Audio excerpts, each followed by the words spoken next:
اعوذ باللہ من الشیطان الرجیم الحمد للہ رب العالمین والصلاة والسلام علی اشرف المرسلین سیدنا و نبینا محمد وعلی آلہ واصحابہ وازواجہ وذریاتہ واہل بیتہ اجمعین ومن تبعہ بإحسان الی یوم الدین اللہم اجعلنا منہم یا ارحم الراحمین آمین یا رب۔ اعوذ باللہ من الشیطان الرجیم رب اشرح لی صدری ویسر لی امری واحلل عقدۃ من لسانی یفقہوا قولی اللہم اجعل ھذا لوجہک الکریم لا ریا فیہ ولا سمع یا رب العالمین ربنا تقبل منا انک انت السمیع العلیم وتب علینا انک انت التواب الرحیم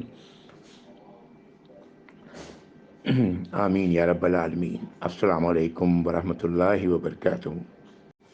الحمدللہ ثم الحمدللہ 19واں پارہ قرآن کا۔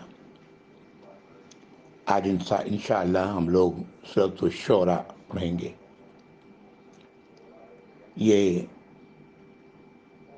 اس کے پڑھنے سے پہلے میں چاہتا ہوں کہ اس کی کچھ تعارف کرا دوں اس سورت کے بارے میں، اس سے آسانی ہوگی اسے سمجھنے میں بھی انشاءاللہ۔ 227 آیات، چھوٹی چھوٹی آیات ہیں پر یہ سورت مشتمل ہے، اور اس کا نام آیت نمبر 224 سے لیا گیا ہے۔ سورت کی پہلی آیت حروف مقطعات میں سے ہیں۔ یہ آپ جانتے ہیں حروف مقطعات کیا ہیں۔ حروف مقطعات کے بارے میں پہلے بھی عرض کر چکا ہوں کہ یہ حروف اللہ جانتے ہیں بہتر کہ اس کا صحیح معنوں میں مقصد کیا ہے ان حروف مقطعات کا، لیکن مفسرین نے اپنی اپنی رائے ظاہر کی ہیں۔ جو مجھے سب سے خوبصورت بات نظر آتی ہے ان تمام مفسرین کے رائوں میں، جو آ رہا ہے اس میں، کہ نبی کریم صلی اللہ علیہ وسلم نے تعلیم حاصل نہیں کی تھی۔ تعلیم حاصل کرنے والے حروف تہجی سے واقف ہوتے ہیں، اور سورت کے شروع میں حروف تہجی کے یہ الگ الگ ٹکڑے آ رہے ہیں، جس سے ظاہر ہوتا ہے کہ یہ آپ صلی اللہ علیہ وسلم کا کلام نہیں بلکہ یہ اللہ کی طرف سے نازل کردہ کلام ہے، اس لیے کہ آپ تو حروف تہجی سے واقف ہی نہیں تھے۔ مکہ مکرمہ میں نبی کریم صلی اللہ علیہ وسلم نبوت کے بعد تقریباً 3 سال کا عرصہ گزرا ہے کہ آپ کی دعوت خاموش دعوت تھی۔ آپ لوگوں سے خاموشی کے ساتھ مخاطب ہوتے، اور جن کو آپ سمجھتے ان کو، اور لوگوں نے ایمان لایا اس پر، اور وہ انہی میں سے وہ 10 مبشرہ ہیں جس کے بارے میں، جن کے متعلق نبی کریم صلی اللہ علیہ وسلم نے بشارت دی ہے جنت کی۔ یہ سورت کا نزول غالباً جب یہ عمومی دعوت کا آغاز کیا آپ صلی اللہ علیہ وسلم نے اللہ کے اذن سے، تو یہ اس وقت اس دور کی یہ صورت ہے غالباً، اور اللہ بہتر جانتے ہیں۔ بہرحال نبی کریم صلی اللہ علیہ وسلم کی اخلاق، عادات، اطوار وہ آپ کے رسول ہونے کی گواہی دینے کے لیے کافی تھی صلی اللہ علیہ وسلم۔ آپ صلی اللہ علیہ وسلم پر ایمان لانے والی پہلی شخصیت آپ کی زوجہ محترمہ خدیجہ رضی اللہ تعالیٰ تھیں، جو آپ صلی اللہ علیہ وسلم سے 15 سال بڑی تھیں۔ آپ سے قبل 2 شوہروں والی رہ چکی تھیں۔ پہلے شوہر سے ان کی اپنی اولاد بھی تھی، اور مکہ کی امیر ترین خاندانی عورتوں میں شمار کی جاتی تھیں، لیکن مکہ والوں نے آپ کو رسول تسلیم کرنے سے انکار کیا۔ طرح طرح کے اعتراضات آپ کے اٹھائے گئے آپ کے خلاف۔ آپ کو مجنون کہا، شاعر کہا کہ کسی آدمی کے سکھائے گئے یہ سب باتیں کرتے ہیں۔ سر عام مذاق اڑایا گیا۔ آپ کا قرآن سنانا شیطانی کہلائی، اور پتہ نہیں کیا کچھ نہیں کہا۔ آپ صلی اللہ علیہ وسلم پر جیسے جیسے وحی نازل ہوتی رہی، آپ لوگوں کو کھڑے ہو کے سنایا کرتے مجمع میں، خبردار کرتے اللہ کے عذاب سے، کہ اگر اللہ کی اطاعت و فرما برداری نہیں کی تو اللہ کا عذاب تم آ کے رہے گا۔ ان کو یہ کہتے کہ بھلا تمام جہانوں کا رب اپنے مخلوق کو عذاب دے گا؟ کبھی آپ سے کہتے کہ لے آئیں عذاب، اور کبھی نشانی لے کر آنے کا سوال کرتے۔ مکہ والوں کی بنیادی جو پرابلم تھی وہ یہ تھی کہ وہ اللہ کو اپنا خالق اور رب تسلیم کرتے تھے، لیکن اسے اکیلا الہ ماننے کو تیار نہیں تھے۔ اور دوسری بات یہ کہ وہ اس بات کا بھی انہیں احساس تھا، آخرت کا کچھ نہ کچھ احساس ان کے اندر تھا، تو وہ یہ سمجھتے تھے کہ آخرت میں اور دنیا میں میرے تمام کام بن جائیں گے اگر ہم جو ان اپنے سفارشیوں کو، جو میرے سفارشی ہیں، یہ بت، لات، عزا، منات وغیرہ، یہ اور فرشتے، یہ سفارش کر دیں گے، فرشتوں کو اللہ کی بیٹیاں کہتے، تو میرا بیڑا پار ہو جائے گا۔ میرے خیال میں غالباً یہ پہلی صورت ہے جس میں عرب کی سرزمین میں گزری ہوئی قوموں کے واقعات اور ان میں مابعوث کیے گئے رسولوں سے متعارف کرایا گیا ہے۔ یہ واقعات جن رسولوں اور قوموں کی ہیں ان کی تفاصیل ہم لوگ پڑھ چکے ہیں کسی حد تک سورۃ الاعراف میں، سورۃ الہود میں، جو قرآنی ترتیب میں پہلے آ چکی ہیں۔ اس صورت کا مرکزی پیغام یہ ہے کہ ماضی کی قوموں نے جب رسولوں کو جھٹلا دیا تو ان پر اللہ نے عذاب نازل فرمایا۔ قرآن میں 28 انبیاء اور رسولوں کے نام آئے ہیں، اور ان کا ذکر قرآن کے کئی مقامات پر کیا گیا ہے، کیونکہ ان انبیاء اور رسولوں کا تعلق عرب کی سرزمین سے تھا یا اس سے متصل علاقوں سے تھا، اور لوگ کسی حد تک اس سے آشنا بھی تھے۔ قوموں کے ویران کھنڈرات سے وہ گزرتے تھے اپنے تجارتی اسفار میں، وہ دیکھتے تھے کہ یہ قومیں یقیناً یہاں پر آباد ہوں گی جو تباہ اب نہیں ہیں۔ حقیقت تو یہ ہے جس کی طرف قرآن نے خود بیان کیا ہے کہ کوئی بھی بڑی قوم، کوئی بھی بڑی آبادی ایسی نہیں رہی زمین پر جہاں اللہ رب العزت نے رسولوں کو مبعوث نہ کیا ہو۔ آج ان کی تباہی کے آثار کہیں زمین کے اوپر ہیں اور کہیں کھدائی کر کے نکالے یا زمین سے نکل رہے ہیں۔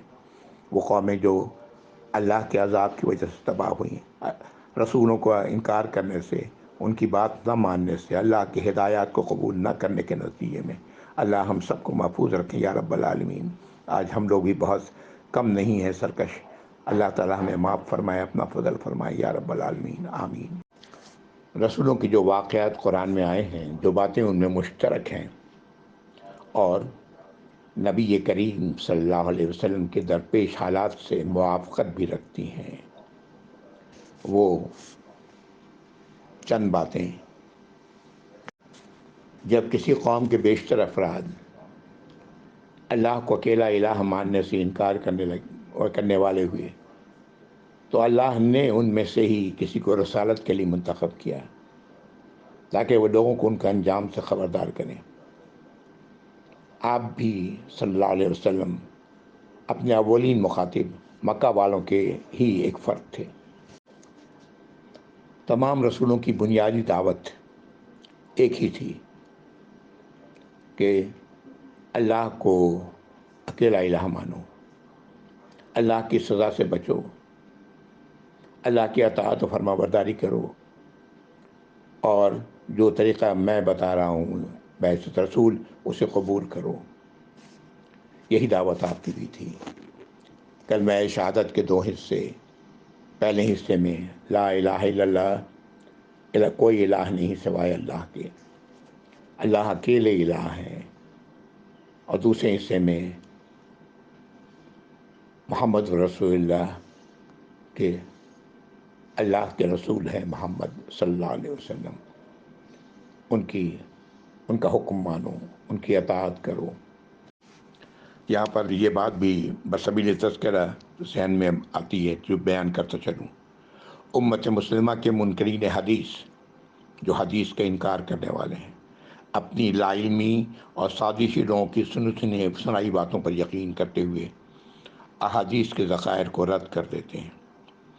اس طرح ان کے لیے رسول کی اطاعت کا صلی اللہ علیہ وسلم کوئی ذریعہ نہیں رہ جاتا، کلمہ طیبہ کے دوسرے حصے کو ناقابل عمل بنا کر یہ لوگ اس کے پہلے حصے کی بھی تردید کرنے والے بن رہے ہیں۔ اللہ انہیں عقل اور سمجھ عطا فرمائے۔ اللہ رب العزت نے جہاں قرآن کی حفاظت کی ہے، وہاں پر ان احادیث جو صحیح احادیث کی شکل میں ہمارے سامنے صحاح ستہ کی کتاب ہے، صحاح ستہ جس کو ہم کہتے ہیں، 6 کتابیں، ان میں بڑی مشقت سے ہمارے بزرگوں نے، ان لوگوں نے اکٹھا کیا ہے، اور الحمدللہ وہ آج بھی محفوظ ہے۔ 14ویں پارے کی سورۃ الحجر ہم لوگ پڑھ چکے ہیں۔ اس میں آیت نمبر 9 ہے، جس میں اللہ تعالیٰ فرماتے ہیں، اعوذ باللہ من الشیطان الرجیم، انا نحن نزلنا الذکر و انا لہ الحافظون۔ بے شک ہم نے نازل کیا ہے اس ذکر کو، اور بے شک ہم ہی ہیں اس کی حفاظت کرنے والے۔ یہاں پر لفظ الذکر آیا ہے، یاد دہانی، نصیحت، عام طور سے ترجمہ اس کا کر دیتے ہیں کہ کیا گیا ہے کہ ہم نے ہی قرآن نازل کیا ہے۔ قرآن اللہ کا یقیناً کی نصیحت ہے، اللہ کی ہدایات ہیں، لیکن صحیح احادیث کا ذخیرہ وہ بھی اس میں شامل ہے، اس لیے کہ اللہ کے نبی صلی اللہ علیہ وسلم نے جو باتیں بتائیں اس طرح، وہ بھی اللہ کی طرف سے آپ کو بتائی گئیں۔ اسی لیے آپ نے سنا ہوگا یہ کئی بار یہ لفظ استعمال کرتے ہوئے کہ وہی مطلوع اور وہی غیر مطلوع، اس کا مطلب ہے وہ وہی جس کی تلاوت کی جاتی ہے یعنی قرآن، اور وہ وہی جس کی تلاوت نہیں کی جاتی ہے یعنی وہ احادیث ہیں۔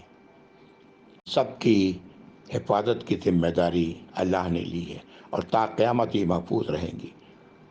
منکرین حدیث کو چاہیے کہ وہ علم حاصل کریں، ذرا غور کریں، تو انہیں پتہ لگ جائے گا کہ وہ غلط راستے پر ہیں۔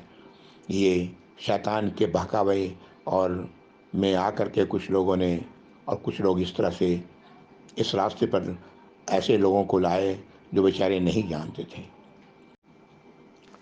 جو ان میں شیطان کے چیلے تھے، اللہ تو انہیں پکڑیں گے، اور جو دوسرے لوگ اپنی حماقت میں، اپنی لا علمی میں باقی ہیں، انہیں چاہیے کہ اپنی آنکھیں کھولیں۔ واپس آتا ہوں اپنی اسی بات پر کہ رسولوں نے اپنی قوموں سے کبھی کوئی معاوضہ طلب نہیں کیا۔ آج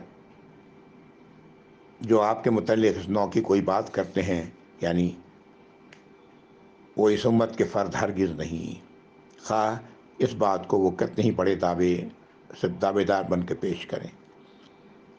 آپ صلی اللہ علیہ وسلم نے کبھی بھی اپنی قوم سے کوئی معاوضہ طلب نہیں کیا۔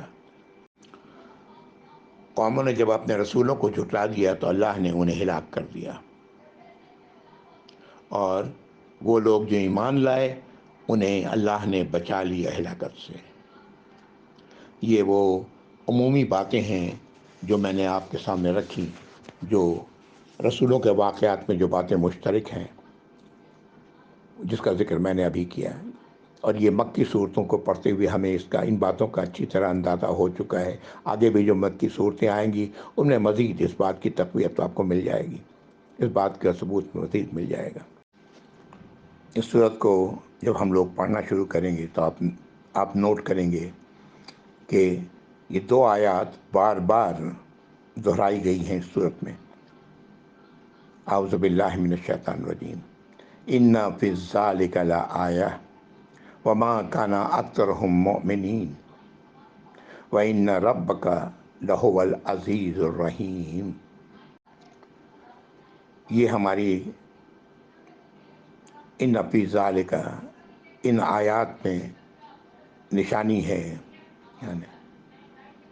اور اکثر لوگ، انسانوں کی اکثریت اسے تسلیم کرنے والی نہیں، اور بے شک آپ کا رب، تمہارا رب، وہ تو العزیز ہیں اور الرحیم ہیں، مکمل اقتدار رکھتے ہیں اور بے حد رحم فرمانے والے ہیں۔ یہ انسان کے اپنے اختیار کی چاہت ہے کہ چاہے تو وہ اللہ کی مغفرت اور رحمت سے فائدہ اٹھائے یا اللہ کی مکمل اختیار سے کے نتیجے میں اللہ کے قانون کے زد میں آئے۔ یہی بات سورۃ البقرہ میں آیت نمبر 256 اور 257 میں اللہ تعالیٰ نے فرمائی ہے، یہ ہم لوگوں نے پڑھی ہوئی ہے۔ سورۃ البقرہ کی آیت نمبر 255 یہ آیت الکرسی ہے۔ 256 میں اللہ تعالیٰ فرماتے ہیں لا اکراہ فی الدین، دین میں کوئی زبردستی نہیں۔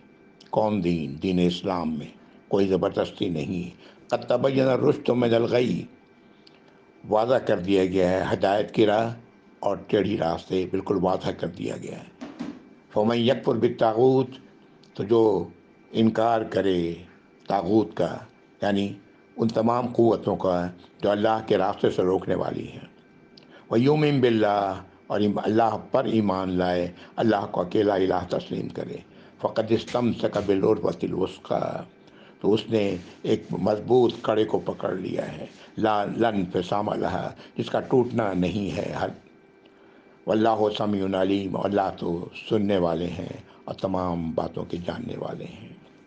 آیت نمبر 257 میں اللہ نے فرمایا اللہ ولی الذین آمنوا یخرجہم من الظلمات الی النور، اللہ ہی ولی ہیں، سرپرست ہیں، حمایتی ہیں، دوست ہیں، مدد کرنے والے ہیں ایمان والوں کے۔ وہ نکالتے ہی ایمان والوں کو، جو لوگ ایمان لے آئے اللہ کی باتوں کو تسلیم کرنے والوں کو، اندھیروں سے روشنی میں۔ والذین کفروا اولیاءہم الطاغوت، اور وہ لوگ جو اس بات کا انکار کرنے والے ہیں ان کے اولیاء کون ہیں؟ طاغوت، وہ سرکش قوتیں جس کی وہ پیروی کر رہے ہیں۔ اور یہ سرکش قوت کا منبع کون ہے؟ ابلیس، شیطان، اعوذ باللہ من الشیطان الرجیم، وہ ان کے اولیاء طاغوت ہیں۔ یخرجونہم من النور الی الظلمات، وہ کیا کر رہے ہیں؟ لوگوں کو روشنی سے اندھیرے کی طرف لے جا رہے ہیں۔ اولئک اصحاب النار، یہ لوگ ہیں جو آگ کے ساتھی ہیں، ہم فیہا خالدون، اس میں وہ ہمیشہ رہیں گے۔ یہ آیت نمبر 257 تھی سورۃ البقرہ۔ اللہ رب العزت ظلم کرنے والے ہرگز نہیں ہیں اور نہ ہی ظلم کو پسند کرتے ہیں۔ اللہ نے تو ظلم کو اپنے اوپر حرام کر لیا ہے۔ یہ ہم انسانوں کے اپنے طریقے ہوں گے، اپنی روش ہوگی، وہ اپنے اختیار کو اگر اللہ کے آگے ڈال دیں، یہی تو دین اسلام ہے۔ یا اللہ میرے اختیارات آپ جس طرح کہیں گے اب میں اس طرح کروں گا، آپ نے جس طرح کہا ہے میں ویسے ہی عمل کروں گا۔ تو الحمدللہ اللہ تعالیٰ ایسے لوگوں کو اندھیروں سے نکال کر روشنی میں لاتے ہیں۔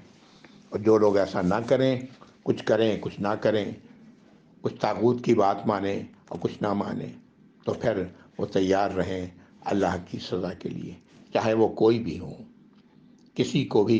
تمام انسان آدم علیہ السلام کی اولاد ہیں، تمام انسان اللہ کی نظر میں یکساں ہیں۔ کسی طرح کی کوئی چیز اگر اللہ کی انصاف کو سے بے انصافی کی طرف لے آئے تو پھر اللہ کا انصاف کہاں ہوا؟ یہ تو آج کے ججوں کا معاملہ ہے، آج کے کورٹ کچہریوں کا معاملہ ہے کہ منہ دیکھے فیصلے ہوتے ہیں۔ اللہ تعالیٰ ہرگز ایسا کرنے والے نہیں ہیں۔ اس صورت کی آیت نمبر 2 سے لے کے 9 تک اللہ رب العزت نے لوگوں کا رویہ بیان کیا ہے پہلے، پھر فرمایا ہے دیکھنے والوں کے لیے نشانیاں ہر طرف بکھری ہوئی ہیں کہ اللہ ہی اکیلے الہ ہیں، اللہ ہی اکیلے رب ہیں، اللہ کی قدرت کی نشانیاں۔ یہ آیت نمبر 9 تک ہم لوگ دیکھیں گے انشاءاللہ اس صورت کو پڑھتے ہوئے۔ آیات 10 سے 68 تک، 68 تک موسیٰ علیہ السلام اور فرعون کا واقعہ ہے۔ آیات 69 سے 87 تک ابراہیم علیہ السلام اور ان کی قوم کے واقعات ہیں۔ پھر آیات 88 سے لے کے 104 تک آخرت میں درپیش آنے والے حالات سے اللہ نے روشناس کرایا ہے کیا ہوگا آخرت میں، قیامت جب قائم ہو جائے گی۔ اس کے بعد آیت 105 سے لے کے 122 تک نوح علیہ السلام اور ان کی قوم کے واقعات ہیں۔ آیات 123 سے لے کے 140 تک ہود علیہ السلام اور ان کی قوم عاد، اس کا ذکر ہے۔ پھر آیات 141 سے 159 تک قوم سمود اور ان میں آئے رسول صالح علیہ السلام کا، ان کے واقعات ہیں۔ آیات 160 سے لے کے 175 تک لوط علیہ السلام اور ان کے قوم کے واقعات ہیں۔ آیات 176 سے لے کے 191 تک شعیب علیہ السلام اور ان کی قوم کے واقعات ہیں، اور آیت 192 سے لے کے 227 تک یہ سورت کے اختتامی آیات ہیں۔ یہ وہ باتیں تھیں جو اس سورت کے تعارف میں نے آپ کے سامنے عرض کی ہیں، اور اللہ سے دعا کرتے ہوئے اس سورت کو شروع کرتے ہیں کہ اللہ رب العزت ہمیں ان برائیوں سے جن کا ذکر اللہ رب العزت نے ان رسولوں کے واقعات، ان کی قوموں کے واقعات میں بیان کیے ہیں، اللہ تعالی ہمیں اس سے بچنے کی توفیق عطا فرمائے، ہم اس سے بچنے والے بنیں، ہمارے اندر اس سے بچنے کا عزم ہو، اور اللہ کی اطاعت و فرمانبرداری کرنے والے بنے، نبی کریم صلی اللہ علیہ وسلم کی تعلیمات پر عمل کرنے والے بنے۔ آمین یا رب العالمین، آمین یا رب۔ میں نے شاید اچھا خاصا وقت لے لیا ہے اس صورت کے تعارف میں، لیکن میری نظر میں یہ ضروری تھا، اور اسی لیے میں نے ان باتوں کا ذکر کیا۔ اس صورت کے ایک نام سورۃ الجامعہ بھی ہے، اور یعنی رسولوں کے واقعات اللہ رب العزت نے اس صورت میں ایک جگہ جمع کر دیے ہیں، اور جن رسولوں کا میں نے ذکر کیا ان کے واقعات ہیں یہاں پر۔ سورۃ الشعراء شروع کرتا ہوں۔ اعوذ باللہ من الشیطان الرجیم، بسم اللہ الرحمن الرحیم، طاسین میم۔ یہ سورت کی پہلی آیت ہے، حروف مقطعات طا، سین اور میم۔ تلک آیات الکتاب المبین،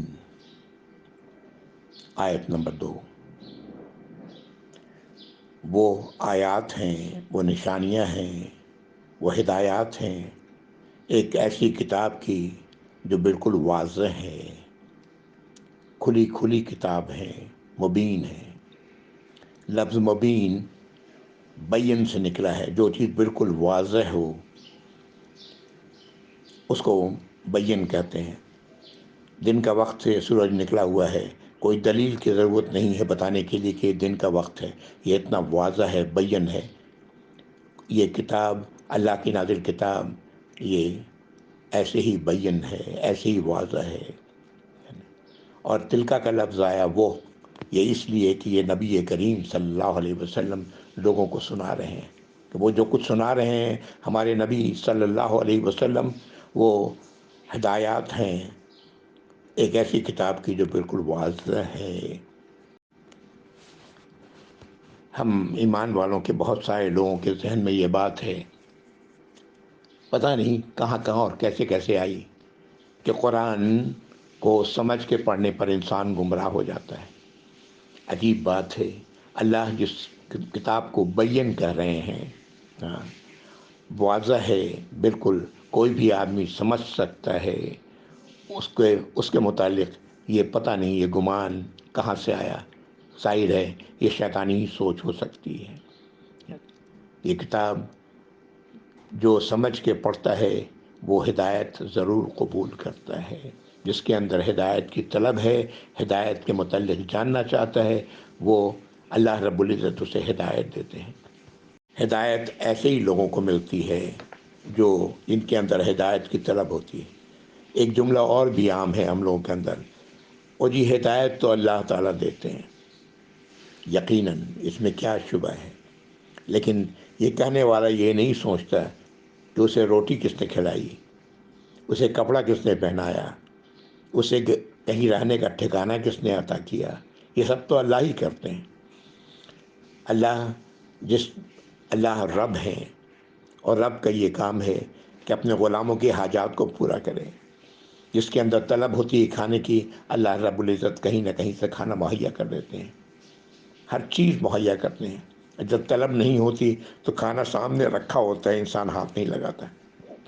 اسی طرح ہدایت کا معاملہ ہے، ہدایت کی طلب اگر ہے تو اللہ تعالیٰ ہدایت دیتے ہیں۔ اللہ تعالیٰ تو دلوں کا حال جاننے والے ہیں، اور اگر ہدایت کی طلب نہیں تو پھر ہدایت ہرگز نہیں ملتی، گمراہی کا راستہ ہی اس کے لیے اللہ تعالیٰ منتخب کر دیتے ہیں۔ اللہ تعالیٰ محفوظ رکھے یا رب۔ آیت نمبر 3، اس آیت کے اولین مخاطب تو اللہ کے نبی صلی اللہ علیہ وسلم ہیں، جس میں ان کی کیفیت کا ذکر ہوتا ہے کہ وہ کیا ان کی کیفیت تھی اس وقت۔ لیکن آج اس آیت کے مخاطب ایسے تمام لوگ ہیں جو واقعی اس بات کا درد رکھتے ہیں کہ لوگ ایمان پر کیوں نہیں آتے، لوگ کیوں اللہ کی ہدایات کو سے منہ موڑتے ہیں۔ چاہے وہ لا الہ الا اللہ محمد رسول اللہ کہنے والے ہیں تو اور بھی زیادہ دکھ ہوتا ہے، اور اگر نہیں کہنے والے ہیں تو ان کے لیے دکھ ہوتا ہے، اس لیے کہ تمام انسان کزن ہے نا، ہم سب آدم علیہ السلام کی اولاد ہیں۔ اپنے ہی خون کو تکلیف میں دیکھنا کسے گوارا ہوگا؟ تو یہ وہ کیفیت ہے جو اس آیت میں اللہ رب العزت اللہ کے نبی صلی اللہ علیہ وسلم کے بارے میں بیان کر رہے ہیں، جس سے آپ صلی اللہ علیہ وسلم گزر رہے تھے۔ اعوذ باللہ من الشیطان الرجیم۔ لعلک باخع نفسک الا یکونوا مؤمنین، شاید کہ آپ اپنے آپ کو ہلاک کر ڈالیں اس غم میں کہ وہ لوگ ایمان نہیں لا رہے ہیں، وہ لوگ تسلیم نہیں کر رہے ہیں ان آیات کو جو اللہ رب العزت کتاب مبین سے نازل فرما رہے ہیں۔ جیسا میں نے عرض کیا کہ ہر وہ شخص جو چاہتا ہے کہ نوع انسانی اللہ کی ہدایات کو قبول کریں، اس کی کیفیت اگر وہ واقعتاً اپنے اس کام میں سیریس ہے، اسے واقعتاً اس کے اندر دل میں شدید خواہش ہے، انسانوں سے محبت ہے، تو اس کی بھی یہی کیفیت ہوگی۔ اور اس لیے لفظ دیکھیں یہاں پر جو ترجمہ کہ شاید کہ تم اپنے آپ کو ہلاکت میں ڈال دو، کیوں کہ یہ لوگ تسلیم نہیں کر رہے ہیں اس کتاب مبین کی آیات کو۔ آیت نمبر 4، ان نشأ ننزل علیہم من السماء آیۃ فظلت اعناقہم لہا خاضعین۔ اس آیت میں اللہ تعالیٰ فرما رہے ہیں کہ اگر ہم چاہیں تو ایک نشانی آسمان سے نازل ایسی کر دیں کہ یہ تمام لوگ جو اللہ کی ان آیات پر قبول کرنے کو تیار نہیں، یہ سب اپنی گردنیں جھکا کر کتاب کی ہر بات کو تسلیم کر لیں۔ لیکن اللہ کی مشیت ہرگز ایسی نہیں۔ اگر ایسی مشیت ہوتی تو اللہ تعالیٰ انسانوں کو اختیار نہ دیتے۔ اللہ کی مشیت تو یہ ہے کہ تمہیں میں اختیار دے کے میں پیدا کیے، تمہیں بنایا، اشرف المخلوقات میں سے بنایا ہے، سب مخلوق میں اشرف ہو تم۔ اپنے اختیار کے باوجود اللہ کی اطاعت و فرمانبرداری کو قبول کرو، اللہ کو اکیلا الہ مانو، اللہ کو اپنا آقا تسلیم کرو، اللہ کی اطاعت و فرمانبرداری، اپنے آپ کو اللہ کا غلام تسلیم کرو۔ لیکن کیفیت کیا تھی اور آج بھی ہے؟ اللہ تعالیٰ فرما رہے ہیں آیت نمبر 5 میں، وَمَا يَأْتِيهِم مِّن ذِكْرٍ مِّن الرَّحْمَٰنِ مُحْدَثٍ إِلَّا كَانُوا عَنْهُ مُعْرِضِينَ، اور نہیں آتی کوئی بھی ہدایت رحمان کی طرف سے نئی، مگر یہ لوگ کیا کرتے ہیں؟ اعراض برتتے ہیں، اس سے منہ موڑ لیتے ہیں، اس کو تسلیم کرنے کو تیار نہیں ہوتے۔ آج بھی یہ کیفیت ہے، اس وقت بھی تھی اور ہمیشہ رہے گی، تا قیامت ایسے لوگ رہیں گے جو اللہ کی ہدایات سے منہ موڑنے والے، چاہے وہ جو بھی ہوں، کسی بھی طبقے سے تعلق رکھتے ہوں۔ میں شروع میں ہی عرض کر چکا ہوں کہ نبی کریم صلی اللہ علیہ وسلم کے لیے کیسے الفاظ یہ لوگ استعمال کرتے تھے، تعارفی جو باتیں میں نے کی ہیں اس صورت کے حوالے سے۔ آیت نمبر 6 میں اللہ تعالیٰ فرماتے ہیں، فقد كذبوا فسيأتيهم أنباء ما كانوا به يستهزئون. تو ان لوگوں نے جھٹلا دیا تو ان قریب ان لوگوں پر وہ بڑی باتیں آئیں گی جس کا یہ مذاق اڑا رہے ہیں. کن باتوں کا مذاق اڑا رہے ہیں یہ بھی میں نے تعارف میں بتایا. عذاب کا، قیامت کا، ان باتوں کو ہم مذاق اڑا رہے ہیں. اللہ تعالیٰ وہ بڑی باتیں جو گزر چکی ہیں ان پر بھی آئیں گی. دوسری قوموں پر اللہ نے اللہ رب العزت جب انبیاء اور رسولوں کے واقعات ہوں گے اس میں پتہ لگ جائے گا. تو اللہ تعالیٰ فرما رہے ہیں یہاں پر کہ ان لوگوں نے بھی اسی طرح جھٹلا دیا ہے. تو یہ ان قریب یہ بھگتیں گے وہ کچھ جس کا یہ مذاق اڑا رہے ہیں.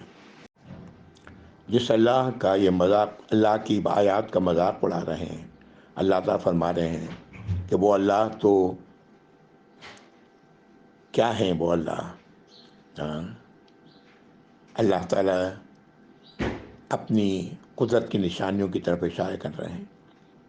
اس کی یہ دلائل ہیں جو اللہ تعالیٰ سامنے رکھ رہے ہیں نو انسانی کے. آیت نمبر 7: اولم یروا الی الارض کم انبتنا فیہا من کل زوج کریم. کیا اور یہ لوگ نہیں دیکھتے زمین پر، اپنی زمین کی طرف، کہ ہم نے کتنے ہی ایسے پودے اگائے ہیں جو نفع بخش ہیں، زوجین کریم، طرح طرح کے. کیا یہ لوگ اس باتوں کو زمین کی طرف نہیں دیکھتے؟ ان فی ذلک لآیہ. اب یہ وہ آیت آ رہی ہے، آیت نمبر 8 اور 9، جس کا ذکر میں نے شروع میں کیا کہ یہ بار بار آئے گی یہ آیات. ان فی ذلک لآیہ، بے شک اس میں نشانیاں ہیں، نشانی ہے. وما کان اکثرهم مؤمنین، لیکن انسانوں کی اکثریت اس کے باوجود تسلیم کرنے والی نہیں. وَإِنَّ رَبَّكَ لَهُوَ الْعَزِيزُ الرَّحِيمُ، اور بے شک تمہارا رب وہ تو العزیز ہے اور الرحیم ہے، مکمل اقتدار رکھنے والے، غالب اور رحم فرمانے والے ہیں، بے انتہا مہربان ہیں. یہ آیت نمبر 9 تھی. میں اس آیت پر رک جاتا ہوں، مجھے خوف لگ رہا ہے کہ آپ کا وقت، ہم سب کے پاس وقت کی کمی ہے. وآخر دعوانا الحمد للہ رب العالمین، وصلی اللہ علی محمد وعلی آلہ وصحبہ وازواجہ وذریاتہ واہل بیتہ اجمعین ومن تبعہ بإحسان الی یوم الدین. اللہم اجعلنا منہم یا ارحم الراحمین، آمین یا رب. والسلام علیکم ورحمۃ اللہ وبرکاتہ. جزاکم اللہ خیر.